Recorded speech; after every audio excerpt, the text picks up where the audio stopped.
জীবন এমন ভাবে পরিচালনা করেন, মানুষের কাজ করবেন, মানুষের সাথে কখনো অভদ্র আচরণ করবেন না। হিন্দু হোক, বুদ্ধ হোক, খ্রিস্টান হোক, মানুষকে মানুষের সম্মান দেবেন। কোন রিক্সাওয়ালা সুইপারের সাথে কখনো তুই তুকারি করবেন না। ভালো বংশের পোলাপাইন কখনো মানুষের সাথে বেয়াদবি করেন। এটা হলে কি হবে? আপনার জীবন এনার্জেটিক হবে। আপনার জীবনে দুই ধরনের এনার্জি দরকার। কয় ধরনের এনার্জি?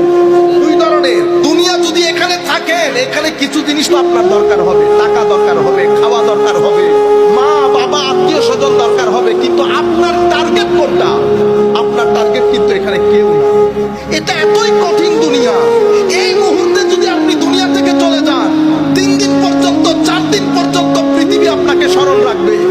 এরপরে পৃথিবী আপনাকে এভাবে ভুলে যাবে, মনে হবে আপনার মতো কোনো মানুষ এই ধরার মধ্যে কখনো আসেই নাই। মানুষ হয়ে কখনো অন্য মানুষকে ছোট করে দেখা উচিত নয়, সকল মানুষকে সম্মান করা উচিত।